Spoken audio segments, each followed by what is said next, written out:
Tout de suite, sur France Culture, du lundi au jeudi, une proposition de Perrine Kervran avec Maryvonne Abolivier, LSD, la série documentaire.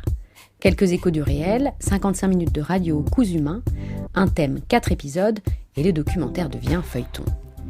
Cette semaine, Disunited Colors, la France et l'Angleterre au bord de la crise de nerfs. Une série d'Ilana Navarro réalisée par Annabelle Brouard. Au départ de cette série, il y a des itinéraires familiaux à travers les histoires nationales, coloniales ou guerrières. Du Sénégal à Paris, du Pakistan à Londres, de l'Algérie à la France ou de la Syrie à l'Angleterre. Il y a aussi des trajectoires d'un pays à l'autre, d'une culture à l'autre, d'une classe à l'autre. Et puis il y a les mangeurs de grenouilles et les mangeurs de roast-beef qui se regardent parfois en chien de faïence. Et surtout, de chaque côté du tunnel, il y a deux modèles. L'assimilationniste et le multiculturel qui semblent vaciller tous les deux depuis les attentats et le Brexit.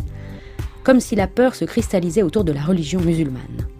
Alors peut-être qu'il faut relire les lettres persanes et poser avec la même ironie que Montesquieu cette question, mais comment peut-on être musulman ? Pour commencer, les personnages. Une jeune femme voilée qui prend un café avec un jeune prêtre, un imam impertinent et agacé, mais qui a le sens de la formule, et des croyants qui s'entendent et se méfient de l'intolérance des athées. Ensuite, le décor. Des terrasses de café, des rires complices, des discours, des débats, des salles de catéchisme et les allées du parc des expositions du Bourget. Aujourd'hui, premier épisode, on est entre Londres et Paris.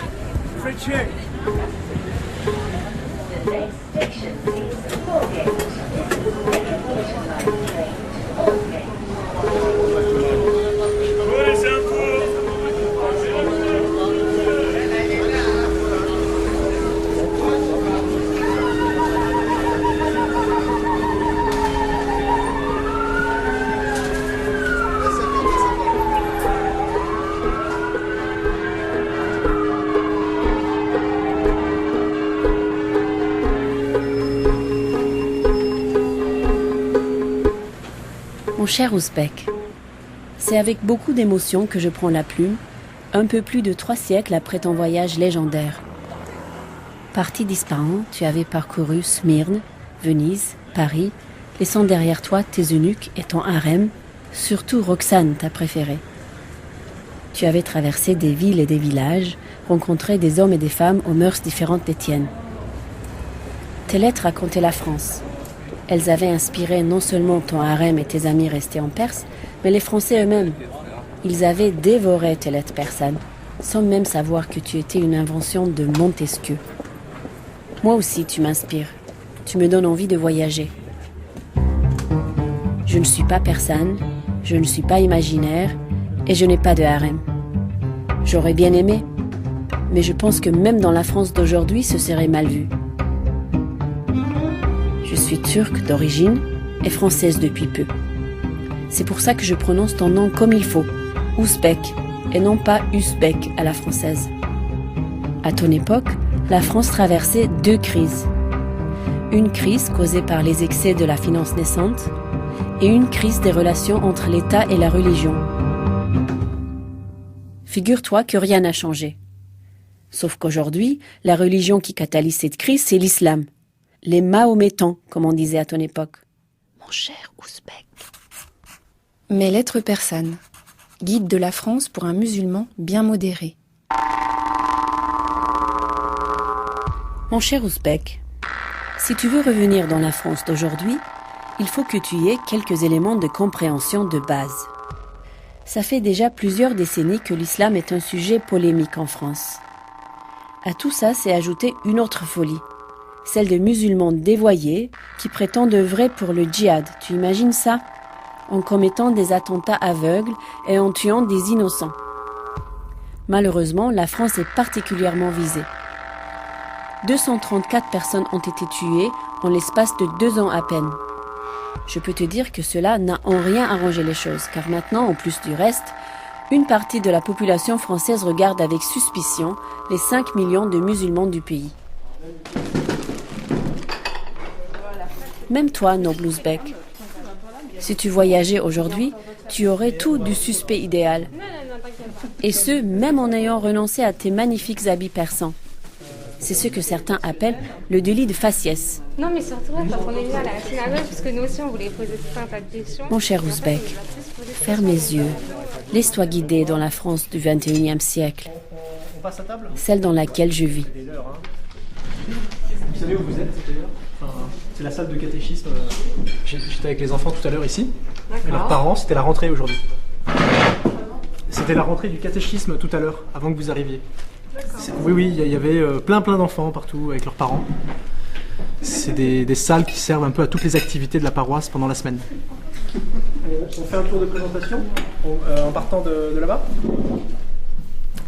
Je m'appelle Farial, je suis étudiante en psychologie, je viens d'une famille musulmane, donc à ton tour.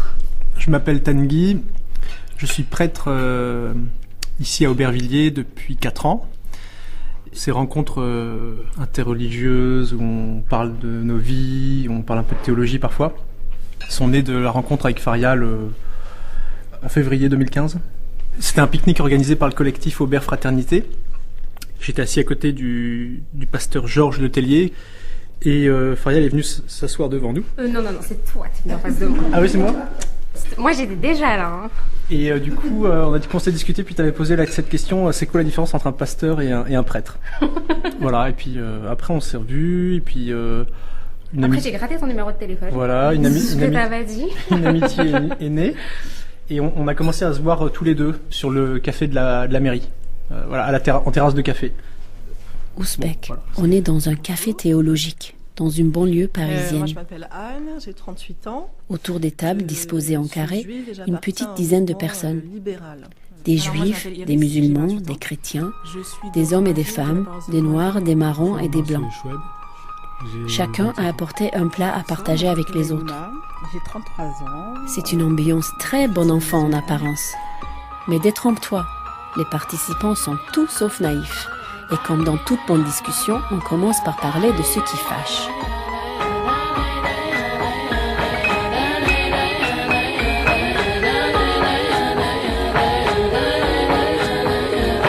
Moi, ça m'aurait vraiment ennuyé de faire un dialogue où on est tous gentils, tous bons, puis on est tous pareils, c'est le même Dieu. Enfin, vraiment, c'était pas ça qu'on voulait dès le départ. Et avec Farial, on s'est souvent dit que si notre dialogue devait, pour rester authentique, on devait désirer la conversion l'un de l'autre. Donc on se le dit, on se le rappelle régulièrement, mais on se dit aussi qu'il n'y a que Dieu qui convertit un cœur. Ce qui nous unit, c'est la recherche de la quête de la vérité. Plus maintenant. Moi, je veux le garder comme il est, c'est ça. Non, mais je pense pas avoir la vérité ultime et absolue et avoir absolu. Enfin, je pense pas comme ça. Et moi, autour de cette table, je sens aussi que j'ai l'impression d'être le moins pluraliste. Tu vois, Ouzbek, à ton époque, les empires musulmans comme le tien avaient des fortes minorités chrétiennes. Alors qu'aujourd'hui, c'est l'inverse. Et ça semble poser pas mal de questions à nos amis chrétiens. Même si entre-temps, beaucoup d'entre eux sont devenus, j'espère que tu ne seras pas trop choqué, athées. Tu aurais pu imaginer ceci en France, fille aînée de l'église ? Quand on est tous les deux, les gens, ça les interroge. Ouais, Tanguy avec son col blanc et moi habillés comme ça en djellaba avec mon voile. On avait tracté ensemble sur la place du marché quelques jours avant le 3 janvier pour prier pour les victimes des attentats du mois de novembre 2015. Il y avait déjà les travaux du métro. Et donc pour aller au marché aux légumes et trucs choses du samedi matin, tout le monde devait passer sur un seul petit passage piéton parce qu'il y avait des travaux de toutes parts. Et nous, on s'était plantés au milieu. Et moi, je criais comme un vendeur de poissons venez au gymnase Manoukian après-demain pour prier pour la paix. Juste ça, tu sais, juste le fait d'être ensemble, on se rend compte que les gens, ça les interroge. Je crois que c'est plus difficile ce dialogue avec des athées, parce que quand on a organisé une marche fraternelle dans la ville, il y a quelques mois, certains membres du collectif ne voulaient pas venir, parce qu'ils disaient, ça, la prière c'est vous, nous on peut pas y aller. Et pourtant on a eu une discussion en disant, mais tu es quand même un humaniste, tu peux dire que tu crois en l'homme, tu as des convictions, tu peux dire que tu as un idéal quand même. Non, à partir du moment où il y a de la prière, cette personne disait qu'elle ne pouvait pas venir. Mais c'était une petite anecdote pour expliquer comment ça rend difficile ce dialogue, et que quand je suis avec Farial, jamais je me suis senti blessé par une... On se taquine, mais sur des sujets qui ne touchent pas à ce cœur à cœur. Et donc c'est plus facile pour moi d'aller dans le groupe interreligieux avec les autres religions que d'aller dans le groupe où il y a où il y a des athées, quoi. La fraternité, c'est tout le monde pour moi. Mais là, tu sens qu'il y a on garde quelques distances entre les gens qui sont religieux et les autres. C'est pour ça que moi j'aime les cafés Théo, les choses comme ça, des choses simples. Pourquoi avoir cette barrière entre les gens qui croient entre guillemets et qui ne croient pas? En plus aujourd'hui c'est vrai que c'est assez compliqué quand tu portes le voile, machin et tout. Tu vois, il y a quelques années on me regardait, c'était interrogatif. On me regardait comme ça et tout parce que c'était voilà.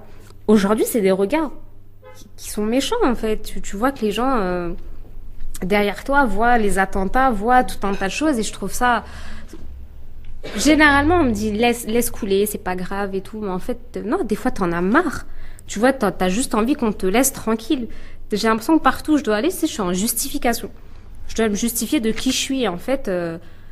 Du coup, je repense au Coran, tu vois, avec des paroles tranquilles où Dieu dit calme-toi et tout. Donc, du coup, je me dis ok, c'est pas grave, je vais expliquer, je vais me justifier, je suis dans cette démarche-là. Je parle trop, non? Non, mais c'est grave, personne ne m'arrête en plus. Regardez quand est-ce que vous avez commencé. Pause dessert pour continuer. Parce que sinon après on aura tous parlé qu'on n'aura pas encore plus de dessert et ça va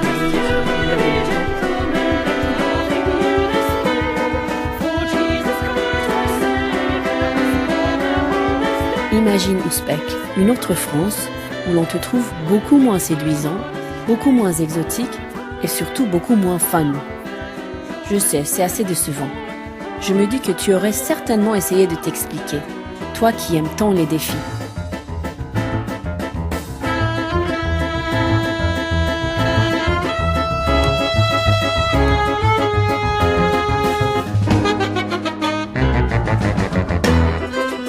Guide de la France pour un musulman bien modéré, leçon numéro 1. La particularité de la France, c'est les Français disent à 30%, voire à 33% qu'ils sont soit athées, soit agnostiques. C'est Samia Hatroubi, une militante et experte dans l'échange interreligieux. Elle travaille dans l'Europe entière. On interagit avec des personnes qui sont athées agnostiques, qui peuvent aussi avoir des préjugés sur notre foi, et inversement, les gens qui sont croyants peuvent avoir, et ils en ont en règle générale, quand j'interviens en formation et en sensibilisation, je le vois, peuvent avoir des préjugés, des idées préconçues, des stéréotypes autour des athées qui sont vus comme, je vais vous dire, moi j'ai eu des termes, les athées sont vus comme des gens sans espoir, seuls, etc. Enfin, des termes qui sont relativement péjoratifs. Les athées sur les religieux, c'est un peu les mêmes. Hein. Violence pour les musulmans, donc terroristes. Bon, à la limite, ça, je m'y attendais, mais j'ai quand même eu, pour les juifs communautaires, apartheid. Et quand apartheid, il n'était pas question d'Israël, il était question de la France. La société française fait que la religion, on a le sentiment que la religion ne peut rien apporter de positif. Peu importe ce qu'une communauté va faire, il y a toujours une suspicion, pourquoi est-ce qu'elle intervient dans la cité, il y a toujours la religion et les communautés religieuses sont toujours perçues négativement dans le champ social. Puis, il y a un autre élément aussi extrêmement important dans l'inconscient et dans la mémoire de la France, c'est que les religions, et c'est Raymond Aron qui le dit, les guerres de religion ont tellement marqué l'histoire de France et la mémoire collective, que la religion est de fait rattachée à la violence, à des guerres.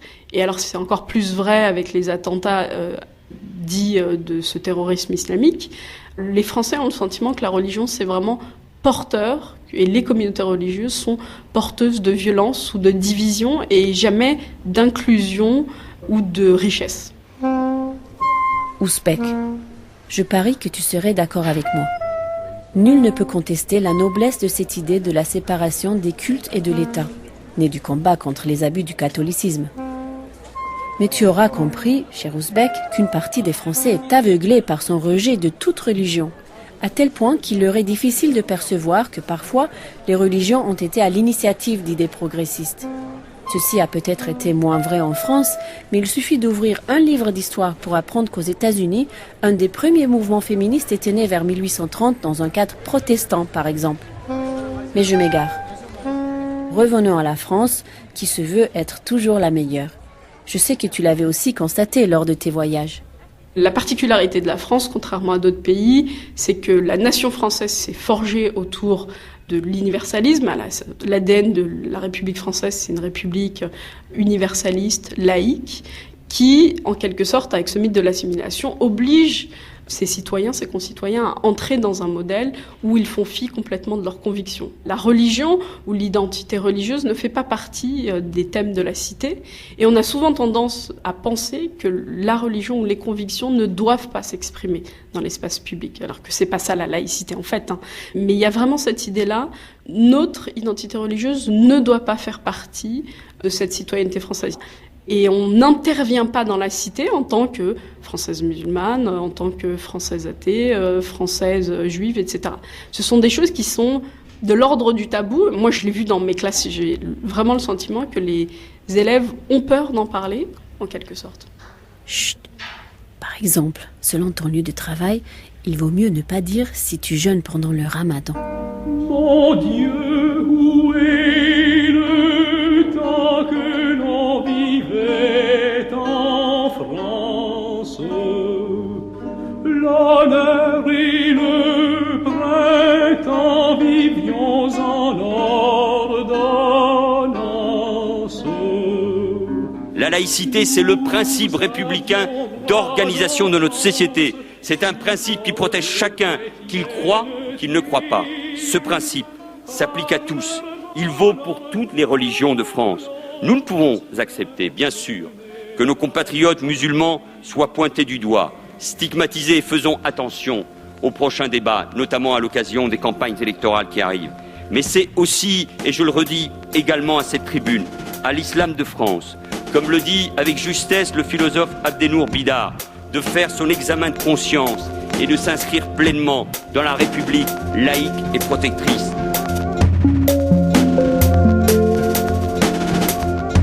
Mon cher Ouzbek, es-tu prêt à faire ton examen de conscience?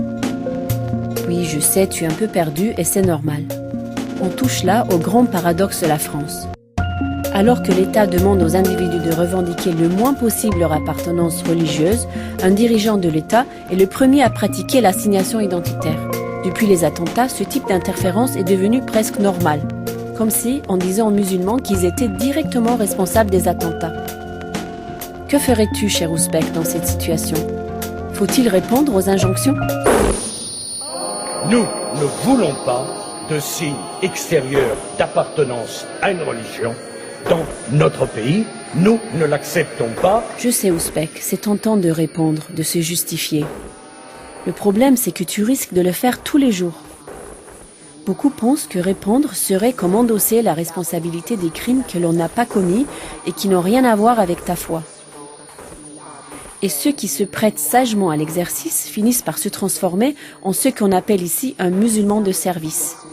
Et il y en a quelques-uns qui sont très médiatiques, mais je vais te les épargner. Heureusement, il y a quelques voies alternatives qui arrivent à s'élever, comme celle du théologien, l'imam Mohamed Bajrafil, qui est tout sauf un musulman de service. Mohamed Bajrafil est jeune et très populaire. Chaque vendredi, il prêche face à 3 à 4 000 fidèles dans la mosquée d'Ivry. Ses prêches circulent énormément sur les réseaux sociaux. Oui, Ouzbek, c'est un autre monde, je t'expliquerai. Et ce Comorien d'origine ne craint pas la provocation. Vous savez, madame, ce qui est parfois difficile, c'est que quand on parle, on n'a pas l'impression d'être entendu. Je l'ai dit dans les colonnes d'un journal qui est français, je le citerai, le Nouvel Obs, que la France appliquait plus la charia que tous les autres pays musulmans. Là, vous y allez peut-être un peu fort quand même, non? Parce qu'on l'applique pas, pardonnez-moi, non, mais on l'applique pas en France. Parce que vous êtes mal informée, madame. Et c'est ce qui est regrettable dans tout cela. Moi, je m'en porte responsable, comme beaucoup, parmi les personnes qui font que, justement, on comprend mal l'islam. L'islam vise 5 objectifs, madame, qu'on appelle maqas de sharia, les objectifs. C'est le droit de croire ou de ne pas croire, le droit à la vie, le droit à la propriété privée, le droit d'être intelligent et le droit à la succession de l'espèce. Ces 5 objectifs sont les objectifs de ce qu'on appelle sharia. Sharia, c'est pas lapider des gens. C'est autre chose, ça. C'est un point de jurisprudence sur 1 200 000 questions de droit musulman. Et on a voulu aujourd'hui parce qu'il y a des actes barbares qui sont commis par des fous, qu'il faut appeler ainsi, réduire la charia à la lapidation, etc. Et sincèrement, je vous pose la question. Si c'est les 5 finalités de l'islam, dites-moi un pays qui se veut musulman, qui les respecte ou qui veut les atteindre autant que la France. Je vous dis, il n'y en a pas un seul. Sauf que, encore une fois, quand on parle, on dit les choses, des fois, on a l'impression qu'on ne veut pas nous entendre. Et au fond, on ne veut entendre que ce dont on a envie. Mais vous voyez, vous me dites, vous y allez fort parce que vous dites que charia, c'est lapidé. Parce qu'encore une fois, les choses vous ont été mal présentées et malheureusement, vous n'avez pas été chercher l'information là où il faudrait. Ouf. Effectivement, il y va fort. Je parie que si on faisait un sondage sur les mots qui font le plus peur en France, le mot charia gagnerait haut la main. Toute phrase autour de ce mot reste inaudible. Mais au fond, qu'en penses-tu, Ouzbek ? Si un théologien musulman utilise Dieu pour légitimer les lois de la République, est-ce que la République y perd quelque chose ? Pour moi, le théologien est comme un marchand, sauf que c'est un marchand d'idées. Il propose une marchandise intellectuelle, les personnes sont libres de l'acheter ou de ne pas l'acheter. Et c'est au fond, si j'avais un combat, ce serait celui-là. C'est d'aider les gens à comprendre que si en islam, à la différence du christianisme par exemple, il n'y a pas de clergé, c'est justement pour que la personne soit libre de se choisir le chemin qu'elle estime être le bon. Mais que personne aujourd'hui n'est à être sous les ordres de personne, parce qu'en islam, on n'a pas à être sous les ordres de quelque personne que ce soit. Et ça, c'est quelque chose que je trouve paradoxal chez nous musulmans, et c'est sans doute pour cette raison que vous trouvez que dans mes propos, je suis parfois pas virulent, mais en tout cas pas tendre avec mes co-religionnaires en leur disant c'est pas possible. Nous sommes la religion qui a donné le plus de liberté entre guillemets aux fidèles, qu'aujourd'hui nous nous trouvions à la place de ceux qui ont le moins de liberté parce qu'un groupe de personnes a décidé que c'est d'eux que devaient venir les ordres et les autres devaient obéir. Je trouve ça d'un paradoxe incroyable. Je leur dis, il n'y a pas de clergé en islam. Ça veut dire en gros que quand vous posez une question à un imam, vous posez une question sans attendre de lui quelque ordre que ce soit. Vous avez à attendre de lui une proposition, des pistes. Libre à vous de les suivre ou de ne pas les suivre. Même celui qui fait ce qu'on appelle fatwa, un avis juridique, une règle dit, la fatwa n'engage que celui qui l'émet.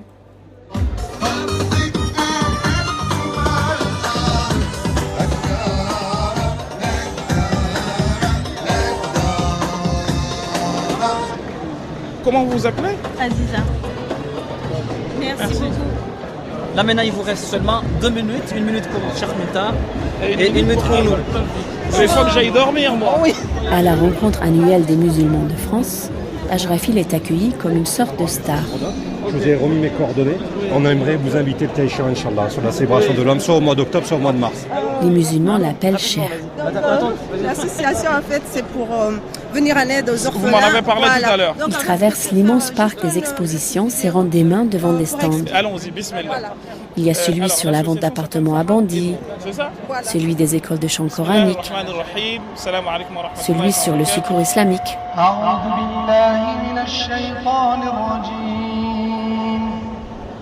Rebonjour à tous, pour ceux qui ont... Je me dis parfois que si tu revenais en France 3 siècles plus tard, Ouzbek, tu pourrais toi aussi être tenté de participer au débat autour de l'islam de France. Donc le titre, Charia Made in France. Toi qui es contre le fanatisme dans toute religion.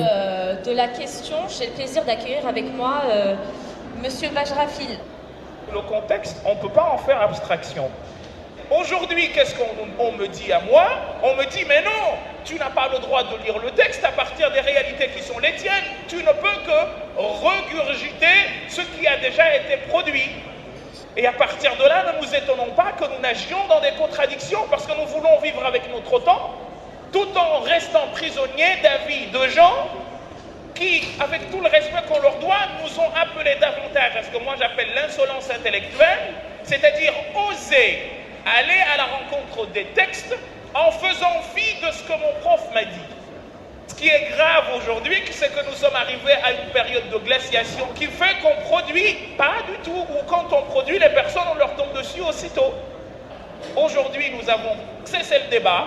Dès qu'une phrase va à l'encontre de ce que nous avons l'habitude d'entendre sur Internet, lynchage. Oula, ils veulent changer l'islam. Merci. Je suis désolée, on va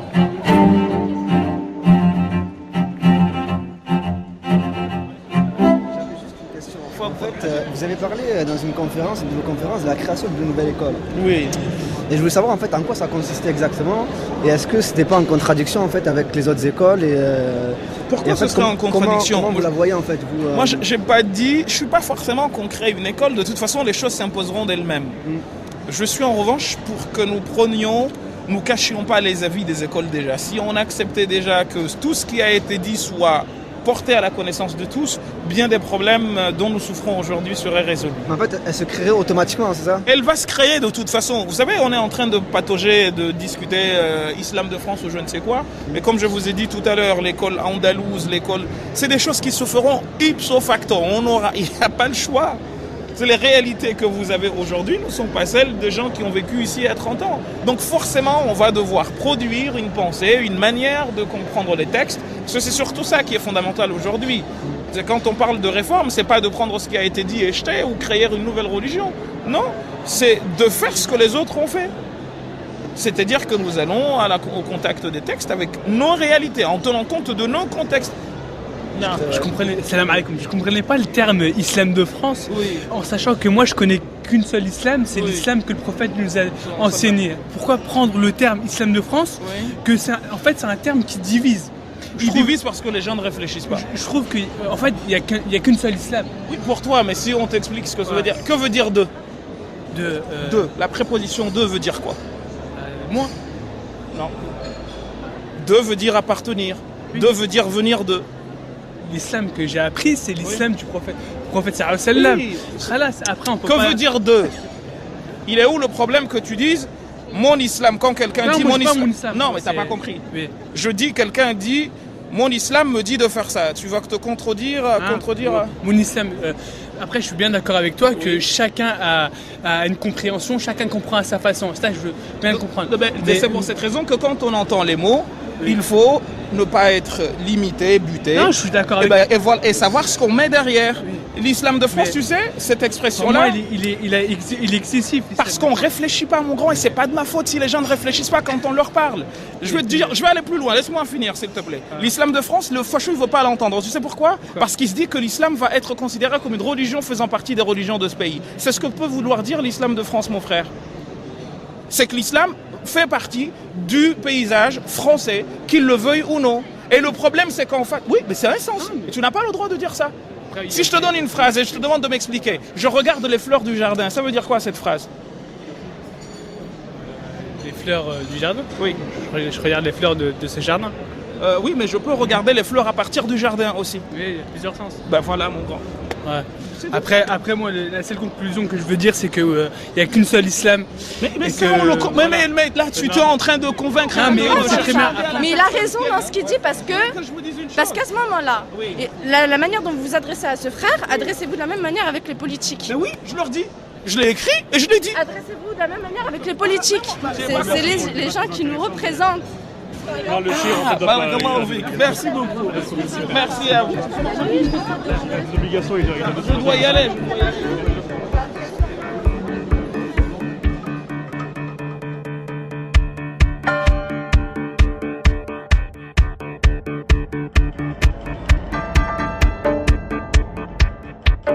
Leçon numéro 2.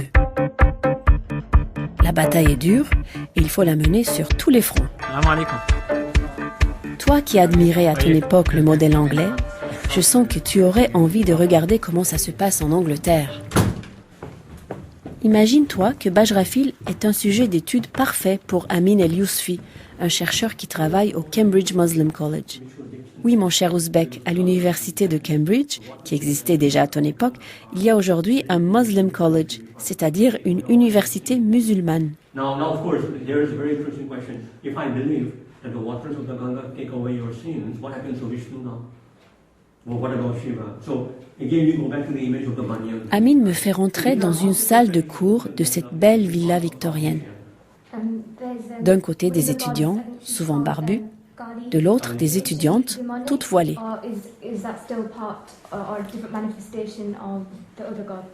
Yeah, so, well, C'était un cours sur l'hindouisme, sur la religion hindoue. C'était un professeur qui enseigne dans la faculté des divinités. Il s'occupe du centre hindou à l'université de Cambridge. Et là, il donne un cours sur la religion hindoue, sur les dieux qui existent en hindouisme. Et l'ironie du sort, c'est que les étudiants, ils sont la majorité sud-asiatique. Ils sont soit du Pakistan, soit de l'Inde, soit du Bangladesh. Et dans leur pays, ils étaient en contact chaque jour avec les hindous, mais ils ne connaissaient pas vraiment leur religion. Là, ils viennent dans un collège musulman qui, justement, les prépare à être de futurs leaders musulmans, et c'est là qu'ils connaissent ce qui est l'hindouisme. Et c'est là qu'ils connaissent ce qui est la religion hindoue, pour justement connaître ce qui se passe dans le contexte britannique et pour qu'ils vivent en harmonie avec le contexte anglais qui comporte des hindous, des sikhs, des chrétiens, des juifs et des musulmans. Ah, je te vois déjà te projeter dans cet univers. Vous savez, les étudiants qui sont ici au Cambridge Muslim College, ce sont des étudiants qui ont fini leur cursus dans des madrasat urdur al-ulum, c'est-à-dire, on peut dire maison coranique ou école coranique, où ils ont appris, ils ont passé 7 ans, 8 ans, parfois 9 ans d'études islamiques. Ils connaissent très bien ce qu'est les sciences religieuses, ils connaissent très bien le Coran, etc., etc. Ce que j'enseigne, les autres traditions, à savoir le judaïsme, le christianisme, l'hindouisme, et puis tout ce qui est en relation avec la philosophie, avec la littérature anglaise, justement pour qu'ils seront aptes à se confronter avec le contexte moderne de l'Angleterre actuelle. Par rapport à la sociologie, là c'est autre chose. Je les initie aux sciences sociales pour justement qu'ils aient un certain esprit analytique du point de vue sociologique du terme par rapport à leur société.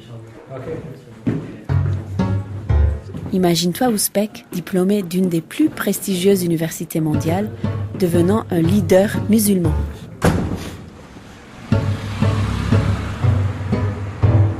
Je crois qu'il n'y aura jamais un équivalent du Cambridge Muslim College. Pareil en France, c'est-à-dire l'université musulmane de Sorbonne ou l'université musulmane de Paris. Leçon numéro 3. Si tu veux être un imam, Ouzbek. Je travaille sur qu'est-ce que ça veut dire un leader musulman. Qu'est-ce que ça veut dire un leader local musulman. Et je compare la France et l'Angleterre par rapport à la situation du leadership musulman localement. Être un imam en France, c'est comme parler de quelqu'un qui pratique plusieurs métiers. L'imam en France, il n'est pas qu'imam. L'imam en France, il est psychologue, il est acteur social, il est plusieurs choses à la fois. Et parfois, on parle d'imam en France comme si c'est quelqu'un qui a une responsabilité parfaite, c'est-à-dire qui a justement du pouvoir au sein de la mosquée, alors que ce n'est pas le cas. L'imam est un salarié au sein de la mosquée. Le comité a eu du pouvoir. Le président de la mosquée a eu du pouvoir. L'imam, généralement, il est salarié au sein de la mosquée. Et c'est l'association cultuelle qui gère, qui donne le salaire à l'imam. Et c'est l'association cultuelle qui va décider de toute la stratégie de la mosquée, du discours de la mosquée. La vérité, c'est qu'il n'a pas trop de pouvoir. On voit les politiques qui s'acharnent sur le rôle de l'imam, s'acharnent sur l'imam, il est responsable de ça et ça, mais la réalité, elle est autre. L'imam en France, il fait du bricolage. On veut que je sois, entre guillemets, le pendant du prêtre. Alors que c'est pas du tout la même chose.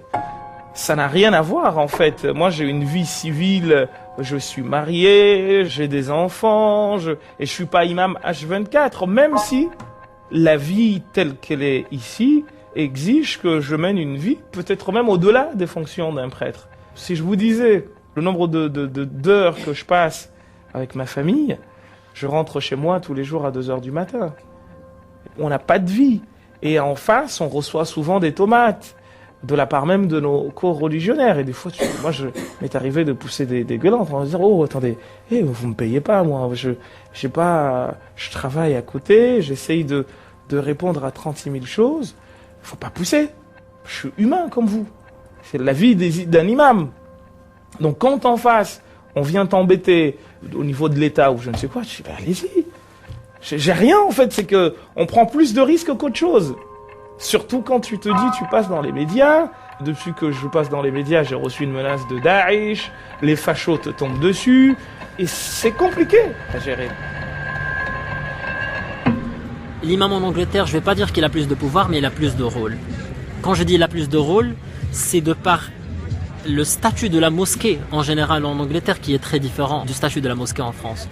En Angleterre, l'imam, il a l'obligation de faire du dialogue interreligieux. La mosquée, elle a l'obligation de faire du dialogue interreligieux. La mosquée en Angleterre, elle a l'obligation de répondre aux besoins de la communauté qui l'entoure. Mais quand je dis communauté qui l'entoure, ce n'est pas la communauté musulmane, c'est la communauté du quartier, y compris chrétiens, y compris bouddhistes, sikhs, hindous, chrétiens et juifs. C'est-à-dire, elle doit répondre aux besoins, que ce soit en matière de santé, que ce soit en matière de chômage, que ce soit en matière de banque de nourriture, par exemple. Et donc, le rôle de l'imam et du président de la mosquée, il est plus global. Les communautés musulmanes sont devenues des partenaires dans le développement du quartier. Et ce n'est pas un choix, c'est une obligation pour la mosquée de participer. Pourquoi ? Parce que plus elle participe dans le dialogue interreligieux, plus elle participe à résoudre le problème du quartier, plus elle a des fonds de l'État. Donc c'est aussi une question de financement. Alors qu'en France, la mosquée, elle va être intéressée à avoir un contact avec la mairie. Si elle a besoin de construire une mosquée, elle a besoin d'avoir un permis de construction, ou par exemple dans un contexte de suspicion comme l'état d'urgence que la France vit en ce moment, elle a besoin de changer le point de vue qu'on a sur elle, qui est un point de vue de suspicion et d'optique sécuritaire. Donc c'est assez différent. Et bien sûr, le rôle de l'imam, il va changer avec. L'imam Bajrafil, il est suivi par une tranche de jeunes qui sont intéressés, qui ont besoin, qui ont soif d'un discours réformiste. D'un discours qui, en même temps, leur propose leur religion comme une religion actuelle, mais en même temps, une religion qui n'est pas en confrontation avec le contexte français, avec la laïcité. Donc c'est quelqu'un qui propose un islam de France.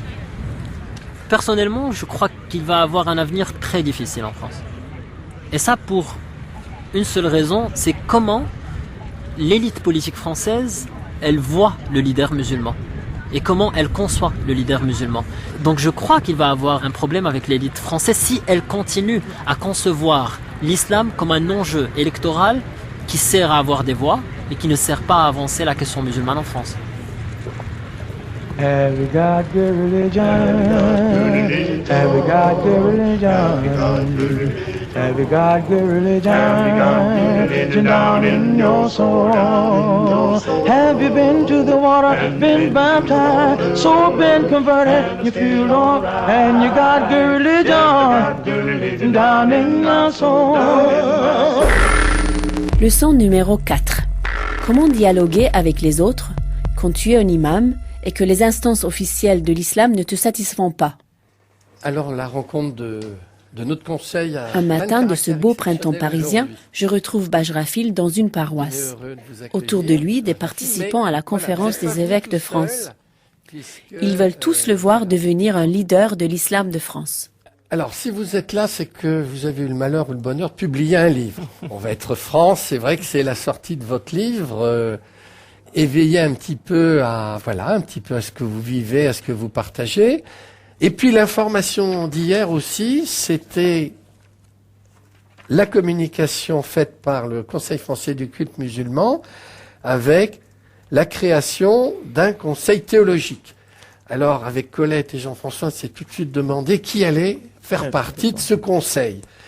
Et j'ai constaté que vous étiez absent. Pourquoi ne pas appartenir à un conseil théologique? En fait, à vrai dire, j'appartiens à un conseil théologique qu'on a créé en mai dernier, qui s'appelle le Conseil théologique musulman de France, qui bénéficie de l'avantage de n'être affilié ni à une organisation française, ni à une organisation française mais d'origine étrangère. Je veille autant sur ma liberté que sur ma vie. Et pour cette raison, je ne veux être affilié à quelque organisation que ce soit. Je ne suis pas membre du CFCM et je pense que je n'en deviendrai jamais. Le CFCM, c'est le Conseil français du culte musulman, l'organisation officielle de l'islam de France. En tout cas, aussi longtemps que le CFCM continuera à fonctionner tel qu'il fonctionne aujourd'hui, c'est-à-dire qu'un coup c'est un Marocain, un coup c'est un Algérien, je trouve que c'est vraiment se moquer du monde et je refuserai de faire partie d'une instance qui fonctionne aujourd'hui encore sur des structures, je dirais pas tribales, mais blédardes. C'est pas un ping-pong entre les musulmans de France et entre eux, mais un ping-pong entre l'Algérie et le Maroc. Et c'est pas tant à l'organisation que j'en veux, si j'avais à en vouloir à quelqu'un, mais plutôt aux autorités de notre pays qui n'ont de cesse de nous parler d'un islam de France tout en continuant à fonctionner sur des bases blédardes. Enfin, je trouve ça d'une hypocrisie incroyable. Mais je trouve surprenant qu'on aille, en contexte d'islam de France, faire former des imams dans un pays étranger, si amis soit-il avec le nôtre, alors qu'on dit vouloir avoir un islam de France. Je m'interroge sincèrement et j'ai du mal, et j'ai eu à le dire à plusieurs reprises à des représentants du ministère de l'Intérieur en leur disant, enfin à un moment donné, c'est bon quoi. Je sais pas, enfin, et Dieu reconnaîtra les siens. Je pense sincèrement que nos politiques ne sont pas à la hauteur, parce que on a tellement de potentiel, c'est incroyable. Des fois, je me dis, mais c'est une richesse qui n'existe nulle part, en fait. On a des universités qui forment d'excellents chercheurs, mais on est obligé de partir à l'étranger alors qu'on peut servir notre pays. Pourquoi aller demain, je veux me retrouver dans l'obligation de partir aux États-Unis, mais si je pars aux États-Unis, mais j'aimerais rester là, mais les moyens font que... Je pense que la France ne sait pas suffisamment tirer profit et bénéfice des forces vives qu'elle a. Et ça, c'est un gros souci. Merci à vous. Je file, j'aurais bien mangé avec vous, mais là, il faut que je file. Et sur ces paroles, chacun a peur que Bajrafil quitte la France. Pourquoi vous voulez pas qu'il parte en Angleterre? Parce qu'il est trop bien pour la France, je veux dire au revoir. J'ai oublié de te dire, Ouzbek, que depuis une vingtaine d'années, on parle de la fuite des cerveaux français vers l'Amérique et l'Angleterre.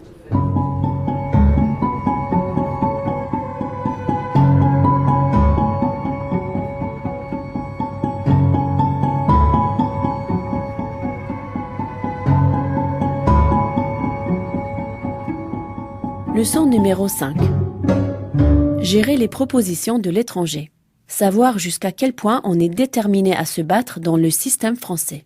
D'un côté, l'État laïque français n'entre pas dans le dogme, n'entre pas dans la théologie de l'islam, mais avec les phrases d'un Valls, avec les phrases d'un certain nombre de politiques qui disent clairement, textuellement, je n'invente rien, il faut réformer l'islam. On a eu, et notamment avec le cas de la Fondation de l'Islam, on a eu des hommes politiques qui se sont transfigurés en tant que théologiens musulmans, en nous disant ce qu'il fallait qu'on pense, et ce qu'il fallait qu'on fasse, et ce qu'il fallait qu'on ne fasse pas. Enfin, on en est là. Alors qu'on est dans un État laïque où ils n'ont pas à entrer dans le dogme musulman ou dans la théologie, mais dans aucun dogme. Ils ne se permettraient même pas de dire ça à d'autres communautés religieuses. Mais on le fait avec l'islam, ça c'est aussi inquiétant. Je crois que ce jeu, notamment ce double jeu de sommer en quelque sorte les musulmans, de réformer ou de se réformer, ne concourt pas, n'aide pas des gens comme Mohamed Bajrafil ou d'autres qui auraient envie d'un mouvement de réforme ou de refondation ou de pensée critique d'un certain nombre de dogmes venus d'Arabie Saoudite. C'est très compliqué de réformer chez soi quand on a l'impression que vous êtes en train de suivre les conseils d'un Valls ou d'un Chevènement. C'est compliqué de réformer quand on a le sentiment qu'on répond au maître. Leçon numéro 6. En attendant de décider contre quel fanatisme tu préfères te battre en premier, venir au café Théo et vérifier où tu en es avec ta foi. On va peut-être lancer la thématique. Ouais. En fait, on peut prendre... du coup, comme vous avez mangé, maintenant on peut commencer. Le choix qui a été retenu dans l'échange de mails, c'était comment ma foi me pousse à agir. Donc c'est hyper large et chacun est invité à dire ce qu'il veut. La foi, elle me pousse à me surpasser en fait, à me découvrir, à me redécouvrir. Donc la musulmane que j'étais il y a 7 ou 8 ans, c'est plus du tout la même que maintenant et j'espère que ce sera dans 10 ans, je pourrai voir une évolution aussi. Déjà, je pose des questions depuis que j'ai l'âge de parler. Vous pouvez demander à ma mère, c'est même écrit que je parlais trop dans mon carnet de santé, que je parlais beaucoup. Donc ma mère, depuis petite, elle me dit, toi, tu passes ton temps à poser des questions. Et je me suis rendu compte que, voilà, mes parents, mes grands-parents, c'est pas du tout un reproche. Hein. Ils avaient pas cette démarche de recherche ou de compréhension comme moi je l'ai. C'était on fait les choses parce qu'il faut les faire. Et du coup, moi, je suis arrivée en demandant pourquoi. Parce que j'aimais pas faire les choses sans qu'il y ait de sens derrière. Et du coup, j'ai vu que ça dérangeait un peu parce qu'il y avait pas forcément de réponse. Pourquoi on doit jeûner, pourquoi on doit prier. Moi, ça me saoulait. Donc moi, je détestais ça, en fait.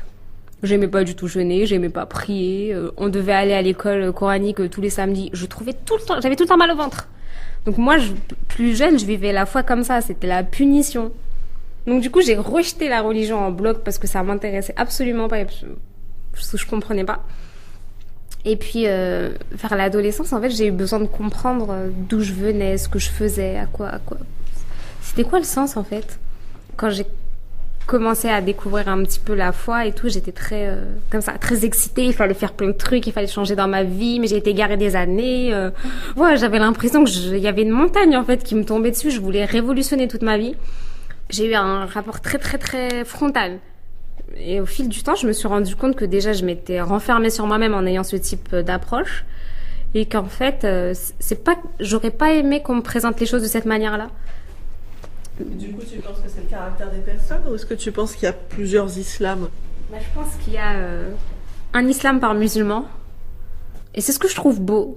Parce qu'avant, je voyais les choses comme quelque chose de très uniforme. On devait tous faire la même chose, penser de la même manière, avoir les mêmes pratiques et tout. En fait, je me suis rendu compte que non.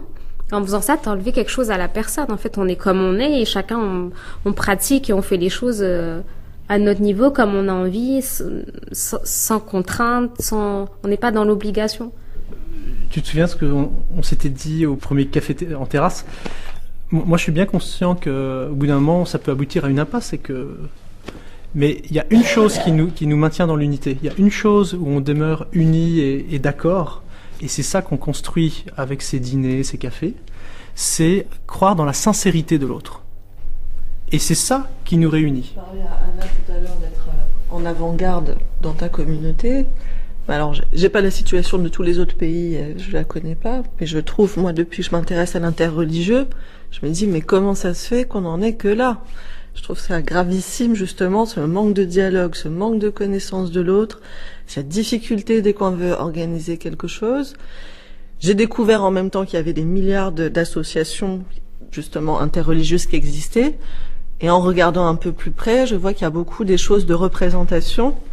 Donc des représentants qui font l'effort de se retrouver et de donner une image symbolique, mais pas de réel échange et pas de réelle action commune. C'est-à-dire il y avait l'effort une fois par an, les responsables religieux, de faire la photo, de faire un repas commun, le symbole qui est important, hein, mais c'est peu.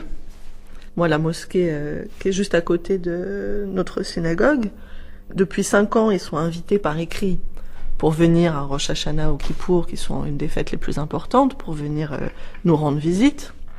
Lettres restées sans réponse. Déjà, pourquoi personne n'est allé frapper à la porte, on ne sait pas. On a envoyé des lettres, ils sont la rue d'à côté, mais c'était des lettres.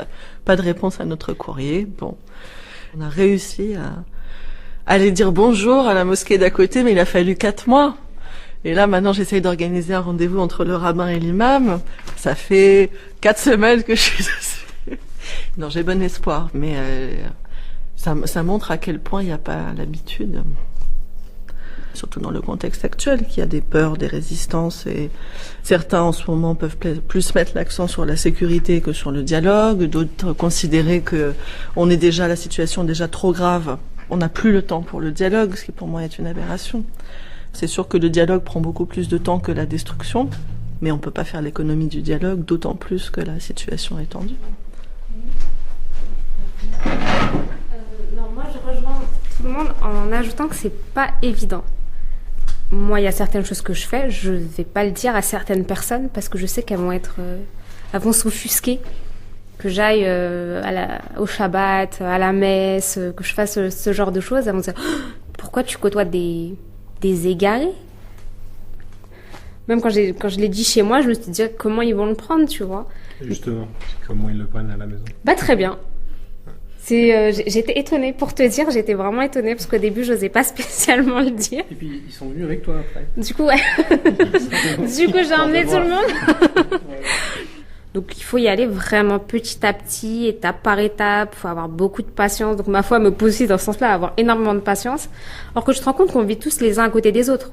Enfin, moi je vis à Aubervilliers, il y a juste 180 nationalités, il y a énormément de religions, il y a des lieux de culte, mais en fait personne ne se côtoie. Je me suis rendu compte qu'il y avait certes une demande, mais que le premier pas était hyper dur à faire. Parce que tu sais pas comment l'autre va t'accueillir en fait. Donc tout le monde se regarde un petit peu, tu vois que les gens ils ont envie de se parler, mais ils savent pas comment faire. Pour moi, c'est pas un projet de court terme. Moi, je vois ça sur 10, 15, 20 ans. Instaurer le dialogue, aller voir les jeunes. Souvent, puis on a beaucoup de clichés en tête. Il faut faire tomber les barrières, mais il faut vraiment y aller petit à petit. J'ai vraiment pas envie de braquer parce que je perdrais ces gens-là.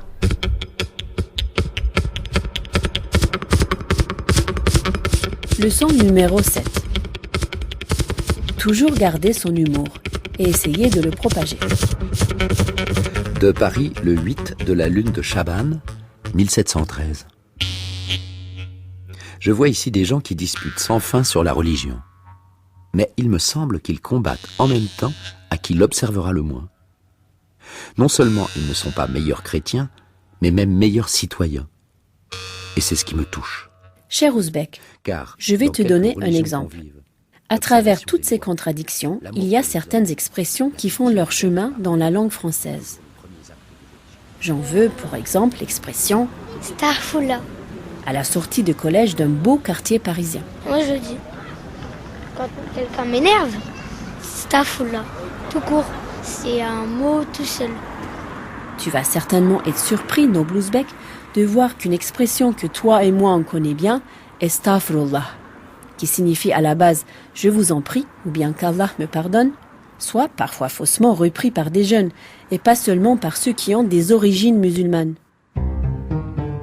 Mais n'oublie pas qu'il va falloir attendre quelques années avant que l'élite comprenne qu'il s'agit de la langue de ses enfants, sans pour autant qu'ils croient que c'est un signe de l'invasion de la France par les musulmans. De Paris, le 17 de la lune de Safar, 1717. À bientôt, cher Ouzbek. Je ne tarderai pas à t'écrire. Je te parlais l'autre jour de l'inconstance prodigieuse des Français sur leur mode. Cependant, il est inconcevable à quel point ils en sont entêtés. Ils y rappellent tout. C'est la règle avec laquelle ils jugent tout ce qui se fait chez les autres nations. Ce qui est étranger leur paraît toujours ridicule. Je t'avoue que je ne saurais guère ajuster cette fureur pour leurs coutumes avec l'inconstance avec laquelle ils en changent tous les jours.